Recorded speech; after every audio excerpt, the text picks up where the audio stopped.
Nous sommes de retour sur Direct Investisseur en compagnie de Laurent Albi. Bonjour Laurent. Bonjour Lucie, bonjour Antoine. Bonjour Laurent. Responsable de Daytrader Live. Alors, on va parler des marchés avec vous. Je rappelle que donc sur Daytrader Live, vous suivez un petit peu tous les actifs et que vous donnez vos recommandations. Vous allez sectionner ce qui porte un intérêt dans la journée. Et aujourd'hui, eh bien, on va parler des indices européens qui rebondissent. Voilà. Donc, effectivement, sur Daytrader Live, notre exercice est de trouver les meilleures opportunités sur toutes les classes d'actifs, sur tous les horizons de temps. Et ce matin, vous en avez sûrement déjà parlé, notre gouverneur de la Banque Centrale Européenne a pris la parole. Et comme à son habitude, il a été réconfortant, il cajole les investisseurs, il fait tout ce qu'il peut pour redonner confiance dans la zone, dans la reprise économique, dans la zone euro. Il fait tout pour nous expliquer qu'il n'y a pas de risque déflationniste, qu'il fait ce qu'il faut pour pallier à ce problème. Et par conséquent, nous avons des investisseurs qui sont contents. Les marchés sont de bonne humeur ce matin. Et nous avons par conséquent un CAC qui repart de plus belle. Alors, ce CAC, vous le voyez, il a eu un petit moment d'hésitation sur le niveau à 4280 points.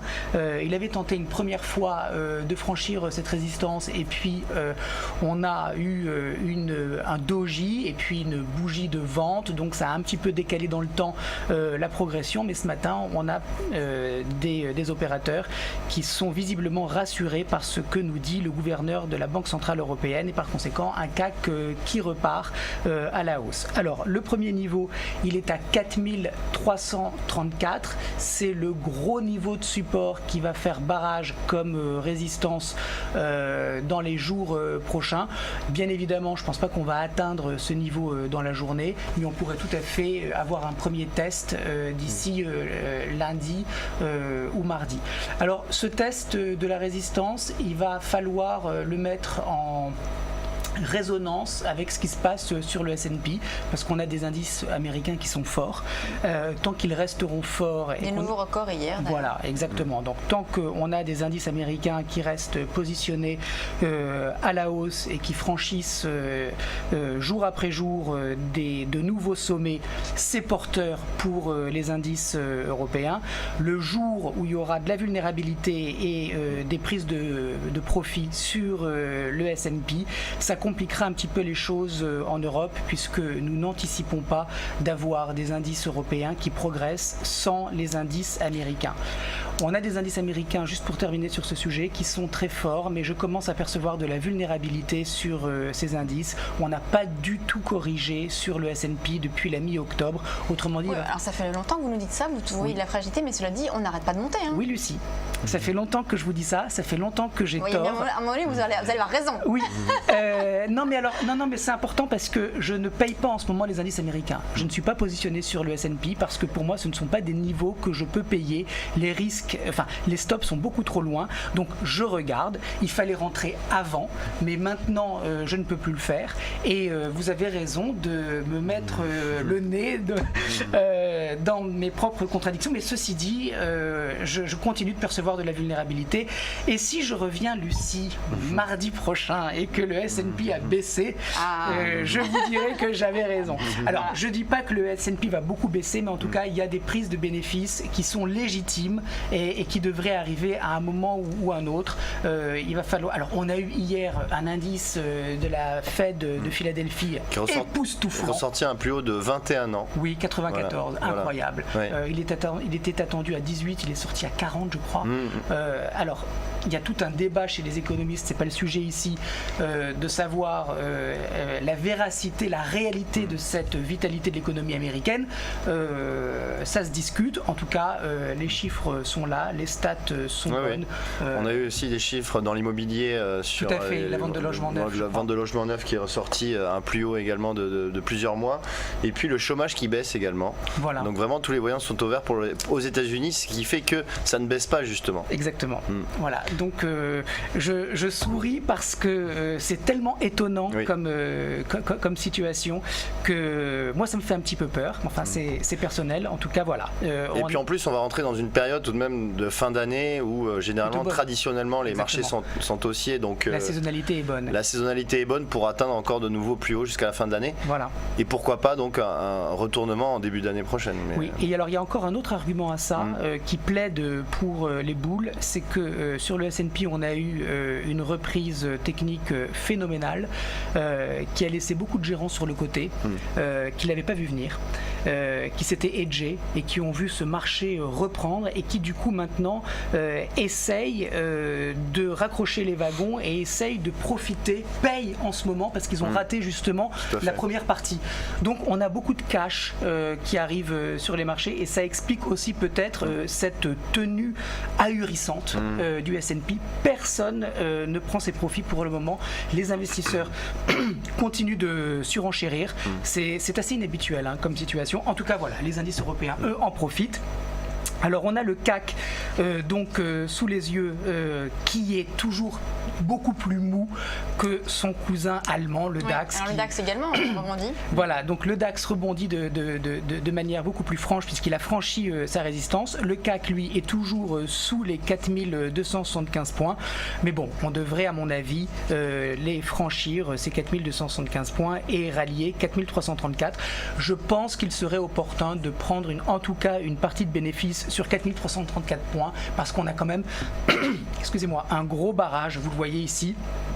On a cette grosse zone de support qui de facto devient une grosse zone de résistance. Ce serait dommage de laisser le marché vous reprendre ce que vous avez gagné. Donc on sort à 4334, on regarde ce qui se passe. Si on a un petit pullback et un retour sur 4275 points, pourquoi ne pas re-rentrer à l'achat? C'est une tactique possible. En tout cas, tant qu'on a des actifs aux États-Unis qui se comportent bien. Je vous ai pas parlé du Russell, l'indice des small cap, qui lui aussi se reprend aux États-Unis, donc on a vraiment une bonne participation pour le moment, donc pas de raison d'être particulièrement frileux sur les indices européens. Sur le DAX aussi, donc un mot peut-être nous donner un petit peu les objectifs. Voilà, alors regardez ce DAX qui lui, alors par souci de comparaison, le CAC lui est à si le CAC était au niveau du DAX, il serait à 9470 points. Le DAX lui est à 9595 points.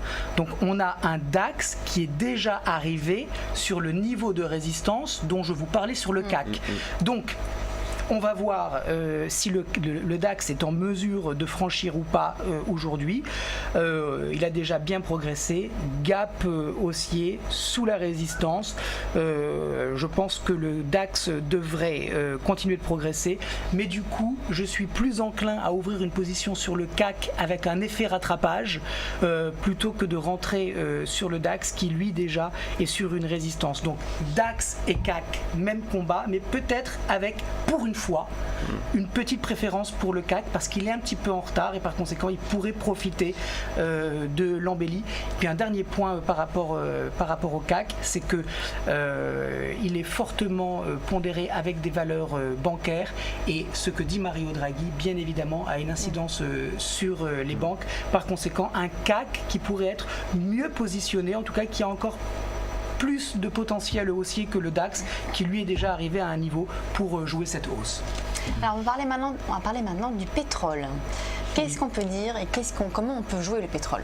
Alors, le pétrole est dans une dynamique. Je vais vous mettre le pétrole qui a même énormément baissé depuis cet été, qui a perdu près de 30% depuis juin. Absolument. Donc, et qui se reprend. Et qui se reprend un tout petit peu. Alors, première observation, il y a deux façons d'investir ou de spéculer sur le pétrole.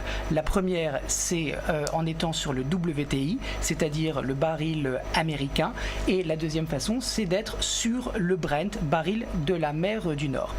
Il est toujours intéressant de faire un ratio entre les deux, puisque quitte à payer le pétrole, autant acheter celui qui est le plus fort.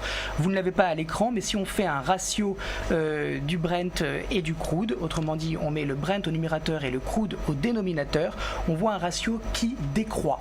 Autrement dit, c'est plus intéressant de jouer le pétrole américain que le pétrole de la mer du Nord dans l'immédiat pour aujourd'hui. D'ailleurs, vous le voyez à l'écran, on a un baril américain qui a fait un petit gap haussier ce matin, alors que le Brent, lui, ça se voit pas très bien, je vais essayer de zoomer.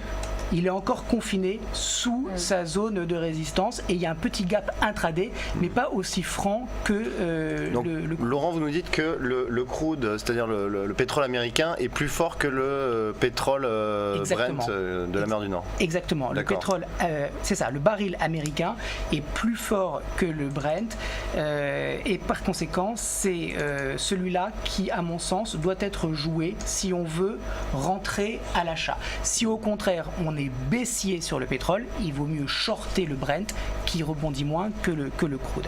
Alors,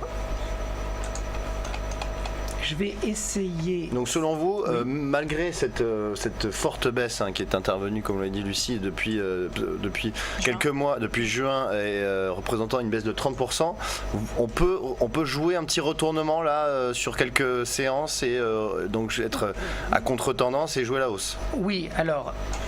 Encore une fois, il s'agit de bien situer les choses. Je ne suis pas en train de dire que ça y est, on a touché un plancher et que le Brent ou le crude d'ailleurs vont tous les deux maintenant se remettre à monter. C'est possible. Il va falloir, ceci dit, attendre le 27 novembre puisqu'il y a une réunion de l'OPEP et qu'on verra bien comment les Saoudiens se positionnent par rapport à cette baisse du pétrole. On sait qu'il y a des lectures comme quoi ils sont bien contents d'avoir un baril qui baisse. Ça embête d'une part les Iraniens, ce qui ne va pas pour déplaire aux Saoudiens. Et puis par ailleurs, c'est plus tacite, mais ça peut également ne pas trop les gêner de voir un baril qui chute, vu que les Américains sont devenus un producteur majeur et que eux aussi sont un petit peu embêtés de voir ce prix du baril qui chute, puisque vous le savez, il y a toujours des calculs de prix de revient au-dessous desquels l'exploration n'est plus intéressante, n'est plus rentable. Donc le pétrole de schiste arrive maintenant sur des niveaux de prix où il faudrait qu'ils se reprennent pour que l'exploration et l'exploitation surtout soient intéressantes et par conséquent on arrive sur ces niveaux. Et donc voilà, tout ça pour dire que l'OPEP a une réunion le 27 et qu'on va bien voir comment ils réagissent. En ce qui nous concerne, techniquement, on voit, je zoome un petit peu en intraday, on voit un crude oil qui a hier soir tenté de franchir une première fois sa résistance à 76,50$. Cette tentative de débordement n'a pas eu lieu sur le Brent et par conséquent on a un WTI qui est plus fort. Ce qu'on remarque également, c'est qu'on a un petit... Attendez... On a un petit flag qui se forme. Qu'est-ce que c'est un petit flag? Un petit drapeau. Et ce qu'on sait des drapeaux en analyse technique, c'est que ce sont des figures de continuation qui se mettent en place au milieu du rallye dans lequel ils s'insèrent.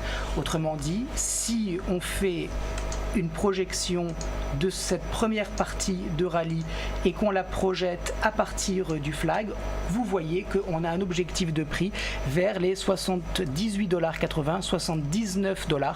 Autrement dit, on a du potentiel sur le crude si et seulement si on sort du flag, ce qui n'est pas fait. Donc on peut placer, c'est ce que nous avons fait sur Daytrader Live, on a placé un ordre d'achat stop, c'est-à-dire au-dessus du marché à 76,50$. On a mis un stop sous 76$, et si on a effectivement un breakout haussier du flag qui se met en place, notre position sera prise avec l'accélération haussière et on rentrera dans le trade. Donc oui, pour être long sur le crude oil, mais sur des horizons de temps, vous le voyez, c'est du 60 minutes, c'est petit et c'est pour jouer des rebonds techniques parce que à mon avis, si le crude fait un retournement de tendance, il va y avoir un travail qui va se faire, c'est-à-dire qu'on va faire des plus hauts, des plus bas, il va y avoir un travail d'échange, le marché va prendre un certain temps à comprendre que les creux de court terme ont été inscrits, il va y avoir une bataille entre les acheteurs et les vendeurs puisque les vendeurs ne vont pas lâcher marché comme ça. Donc on aura tout le temps d'en reparler, de voir les choses évoluer. Donc là pour le moment c'est vraiment un tout petit trade en intraday.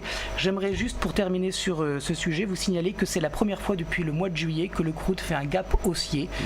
On va bien voir comment se termine ce gap. En tout cas, voilà, c'est un événement entre guillemets technique, puisque ça fait quand même 3 mois que ça n'était pas arrivé. On va parler maintenant des devises. Alors, avec la paire la plus répandue, l'euro-dollar. Alors, qu'est-ce qu'on peut dire sur l'euro-dollar ? Alors, ce qu'on peut dire sur l'euro-dollar, c'est que l'euro est mal barré. L'euro est mal L'euro barré. a commencé à baisser ce matin au début des propos de Mario Draghi. Exactement. À chaque fois que Mario Draghi parle, l'euro baisse. C'est un peu toujours la même chose. Absolument. Mais c'est un peu aussi l'effet escompté souvent. Absolument. Oui. C'est un petit peu téléphoné, mais ça marche. Mais ça marche. Jusqu'au jour où ça marchera plus. Oui. Mais en tout cas, pour le moment, ça continue de marcher. Donc, on a un euro qui est dans une tendance baissière. On ne va pas y revenir. Moi, ce que je remarque, c'est que là aussi, regardez, on a un petit canal sur l'euro. Qui s'est mis en place et on est en train de le casser ce matin, ce canal. Donc on a malgré tout un autre petit niveau de support à 1,2450. C'est délicat, c'est piégeux. L'euro-dollar, c'est une parité qui est très travaillée. Ce sont des trades qui sont souvent très encombrés, donc il y a souvent des faux signaux. Donc moi je serais plutôt partisan d'avoir une confirmation de la baisse. Pour le moment, vous le voyez à l'écran, on est à moins 0,57. On a une bougie noire qui vient solder l'indécision de ces 2 derniers jours qui étaient des doji. Moi j'attendrai quand même encore un tout petit peu d'avoir une cassure des 1,2448 pour rentrer à la vente avec un target à 1,2240. Donc vous le voyez, on a cette impulsion baissière, cette correction. On peut avoir une autre impulsion baissière qui se mettrait en place. Bien évidemment, un euro qui se déprécie, ça ajoute de la pression inflationniste. C'est ce que cherche le gouverneur de la Banque centrale. Donc on n'a pas de raison de penser que l'euro va se retourner. Donc on est baissier sur l'euro. Alors le stop il se met où ? Il se met sous la mèche d'aujourd'hui à 1,2580. Oui, c'est ça. Non, attendez. Oui, c'est ça, 1,2580. Et voilà, et on vise 1,2240. Alors, on va parler d'une autre paire maintenant. Eh bien, c'est le GBP CHF. Oui, alors. Avec toujours cette banque centrale suisse qui va parler ce week-end. Oui, alors la Banque centrale suisse, qu'est-ce qu'elle a dit ? Elle a dit que elle maintiendrait sa devise. Voilà, exactement. Il y a un seuil plancher à 1,20 qui ne sera pas franchi. Face à l'euro. Et par conséquent, on a une banque suisse qui est dans les starting blocks pour intervenir si besoin est. Alors, le GBP CHF, c'est l'anti-euro GBP. Je m'explique. L'euro ne bouge pas face au CHF, donc être short euro GBP ou être long GBP CHF, c'est la même chose. D'ailleurs, je vais vous le montrer, l'euro GBP, vous le voyez, il a échoué à dépasser sa résistance à 0,8040. Il repart maintenant à la baisse. Sur le GBP CHF, on est sur un support et on a par conséquent une livre anglaise qui réagit bien sur le support à 1,4980 et qui est en train de tester la première petite résistance. Si effectivement on avait une confirmation de ce niveau de support qui tient très bien, et ben on aurait un GBP CHF qui repartirait à la hausse. Alors là concrètement, j'attends un franchissement de cette première petite résistance à 1,5140 pour rentrer et viser dans un premier temps 1,5240 et on pourrait même retourner sur les 1,5428. Donc un GBP CHF, regardez, je vous le mets sur un an glissant qui a progressé, qui ensuite a consolidé, est venu tester à plusieurs reprises ce niveau à 1,50 et qui pourrait tout à fait rebondir. Ce trade long sur le GBP CHF, c'est un trade short sur l'euro GBP. Merci Laurent Albi pour tous ces éléments. Donc on investit sur les indices européens, notamment sur le CAC. On joue le WTI. Absolument. Et bien le GBP CHF aussi qui est intéressant. Merci beaucoup. Merci Lucie. On Merci marque Antoine. une courte pause et on se retrouve tout de suite pour la suite de Direct Investisseur.